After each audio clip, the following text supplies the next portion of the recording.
24 मार्च को यूएसएफ ने ऐलान किया और एक प्रेस कॉन्फ्रेंस किया कि वो ये 2021 में असेंबली जो इलेक्शन होने जा रहा है वो उसमें अपनी उम्मीदवार नहीं उतारेगी, और आवाम से अपील किया कि जो सेकुलर पार्टी हो, जो आपके इलाके में सबसे ज़्यादा मजबूत और अच्छा कैंडिडेट हो, आप लोग उन्हीं को वोट कीजिए ताकि ये बंगाल में बीजेपी को रोका जा सके।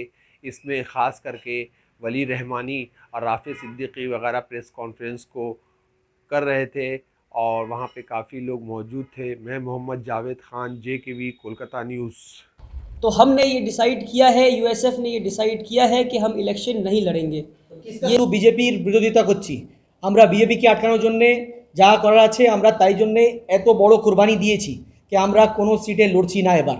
এর থেকে বড় জিনিস আর কি করতে পারি কি কোরবানি দিচ্ছি। আমাদের ক্যান্ডিডেট রেডি ছিল, আমাদের অনেকগুলো ক্যান্ডিডেট অনেকগুলো সিটে রেডি ছিল, সব কিছু রেডি হয়ে গিয়েছিল। তারপরে যখন আমরা সার্ভে করলাম, সার্ভে করে আমরা দেখছি কি যদি আমরা ওই সব সিটে লড়ি তো অনেকগুলো সিটে আমরা জিতবো, না হতে গেলে বিজেপি জিতবে।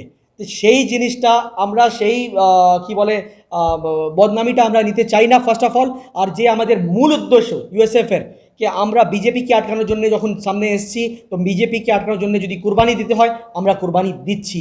এইটাই একটা বড় एग्जांपल দিয়ে আমরা সবার কাছে মেসেজ পাঠাতে চাই। देश किस रुख पे जाएगा वो बंगाल इलेक्शन डिसाइड करेगा। बंगाल इलेक्शन ये डिटरमिन करेगा और डिसाइड करेगा कि आने वाला देश के हालात कैसे होंगे। तो अगर हम बंगाल इलेक्शन में सेंसिबल होकर वोट ना करें, सेंसिबल होकर कदम ना बढ़ाएं, तो इस देश में बहुत बड़ा ब्लंडर हो सकता है। बहुत सारे अफवाहें फैलाए गए हमारे बारे में, यूएसएफ के बारे में बोला गया कि हम बीजेपी के एजेंट हैं, हम बीजेपी को जिताने के लिए यहाँ आए हैं और हमें पॉलिटिकल पार्टी, हमारे फॉर्म होने से पहले ही हमें पॉलिटिकल पार्टी घोषित कर दिया गया। आज तक हमने घोषित नहीं किया कि हम पॉलिटिकल पार्टी हैं। हम कहते रहे कि हम एक पॉलिटिकल फ्रंट है, एक आइडियोलॉजी है, हम एक प्रेशर ग्रुप की तरह काम करना चाहते हैं। ज़रूरी नहीं कि हम 294 सीटों पर लड़ेंगे, ज़रूरी नहीं है कि हम इलेक्शन में कदम उठाएंगे। हम कुछ इलेक्शन में कदम रखने की सिर्फ तैयारियां कर रहे थे, मगर हमने जब सर्वे कराया तो सर्वे में ये रिज़ल्ट आया कि या तो हम जीत रहे हैं उन सीटों पे या बीजेपी जीत रही है उन सीटों पे। तो हम बंगाल इलेक्शन में रिस्क नहीं लेना चाहते थे। हम नहीं चाहते थे कि हमारी वजह से कहीं ऐसे कोई हमारी भूल चूक हो जाए जिसकी वजह से बीजेपी सरकार बना ले। तो हमने ये डिसाइड किया है, यूएसएफ ने ये डिसाइड किया है कि हम इलेक्शन नहीं लड़ेंगे। तो किसका साथ देंगे? हम बंगाल की जनता का साथ देंगे। मैं ये चाहूँगा कि आप इस बात को समझें कि फ्रंट होना और पॉलिटिकल पार्टी होना दो बहुत अलग अलग चीज़ें हैं। तो बंगाल की जनता से हम ये रिक्वेस्ट करेंगे कि आप बहुत सेंसिबल तरीके से ये देखें कि कौन सी पार्टी आपकी सीट पर, जिस सीट पर आप वोट देने जा रहे हैं, कौन सी पार्टी सबसे आगे है जो बीजेपी को हरा सकती है, उस पार्टी को वोट करें आप।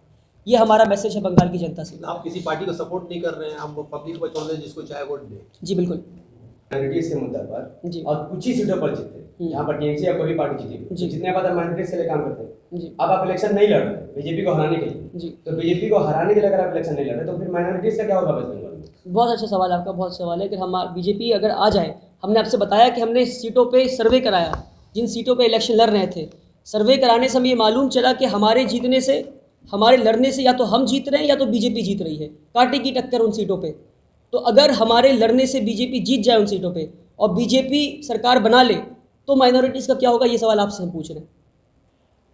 आप लोग सभी जानते हैं कि 18 जनवरी प्रेस क्लब में यूनाइटेड सेकुलर फ्रंट का गठन हुआ था, जिसमें बहुत सारे राजनीतिक और नॉन राजनीतिक दल जो हैं वो सब मिलके यूनाइटेड सेकुलर फ्रंट बना और जिसके कन्वीनर जनाब पीरज़ादा रूहुल अमीन साहब बने थे। रूहुल अमीन साहब आज बीमार होने की वजह से हमारे बीच यहाँ मौजूद नहीं है, वरना आज वो भी रहते हैं प्रेस कॉन्फ्रेंस में। बहरकैफ उन्होंने हम लोगों को कहा कि आप लोग जो है प्रेस कॉन्फ्रेंस कंटिन्यू कीजिए, क्योंकि जब बुला दिया गया है तो आज रोकना जो है वो मुनासिब नहीं था। और सामने इलेक्शन को मद्देनज़र रखते हुए हम लोगों ने ये यूनाइटेड सेकुलर फ्रंट का जो है फ्रंट बनाया था और हमारा जो मूल उद्देश्य था वो ये था कि इस इलेक्शन में किसी भी हाल में हम लोगों को बीजेपी को रोकना है। ऑल इंडिया माइनॉरिटी एसोसिएशन जिसके सरबराह पीरज़ादा रूहुल अमीन साहब हैं। हमारी बात लेफ़्ट कांग्रेस के साथ भी हुई अलायंस के मैटर को लेकर, टीएमसी के साथ भी हुई और हम लोगों ने बहुत सारी चीज़ को मद्देनज़र रखते हुए बहुत सारे डिस्कशंस किए हमारे फ्रंट के मेंबर्स के साथ। हम लोगों ने इलेक्शन में उतरने से पहले ये सोचा, ज़रूरी समझा कि क्यों ना हम लोग सर्वे करा लें जिन जिन इलाकों में हमारी पकड़, खास करके मेदिनीपुर के 8 जितने भी असेंबली कंस्टिट्यूंसीज़ हैं उसमें एक बहुत ही ऐसी पकड़ हम रखते हैं कि हम ये समझते हैं कि आज अगर इंडिविजुअल तौर पे भी यूएसएफ अगर वहाँ खड़ा होता है, अगर जीतने की नहीं तो हराने की ताकत रखता है। हम लोगों के साथ लेफ्ट कांग्रेस के साथ जो बातें हुई और टीएमसी के साथ जो बातें हुई, तो जो कंडीशंस हमारे थे और बहुत सारी बातें ऐसी थी जो हम लोगों ने अपने कंडीशंस रखे थे, जो उनकी तरफ से कुछ कंडीशंस थे, उन सबको मद्देनज़र रखते हुए यूनाइटेड सेकुलर फ्रंट ने अलायंस में नहीं आना मुनासिब समझा। हम इंडिविजुअल तौर पे लड़ते हैं तो बहुत सारी सीटें ऐसी हैं जिसमें हमें मुसलमानों का वोट सबसे ज़्यादा मिलेगा, उसमें वो वोट्स बढ़ जाएंगे और वो वोट बढ़ जाने के वजह से बीजेपी जीत जाएगी। हम इसका कारण पहले दिन से नहीं बनना चाहते हैं कि बीजेपी जो है हमारे वजह से आगे बढ़े। हमारा पहला मुद्दा और पहले दिन में ही ये यूएसएफ का जब गठन हुआ था, जब हमारी पहली मीटिंग हुई थी, वो पहला कंडीशन हमारा ये था कि हम किसी हाल में भी बीजेपी को आगे बढ़ने नहीं दे सकते।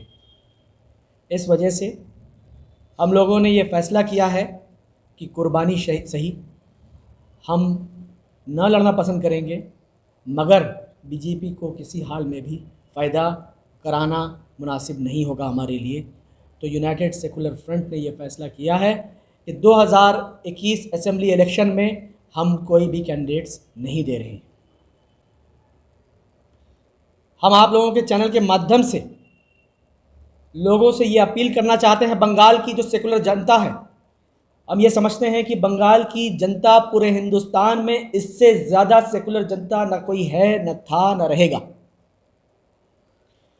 हम आप लोगों के चैनल के माध्यम से उनसे अपील करना चाहते हैं कि वो ऐसी पार्टी को चुने या ऐसे कैंडिडेट्स को चुने जो ताकत रखती हो बीजेपी से लड़ने की, और किसी भी हाल में जैसे हम लोगों ने कुर्बानी दी है, अगर आपको भी कुर्बानी देने की ज़रूरत पड़े तो कुर्बानी दीजिए। और सबसे पहला जो एजेंडा होना चाहिए इस इलेक्शन में हम सबों का, वो ये है कि बीजेपी को किसी हाल में भी बंगाल में आने नहीं देने होगा। Like, share and subscribe to JKV Kolkata News. Thank you.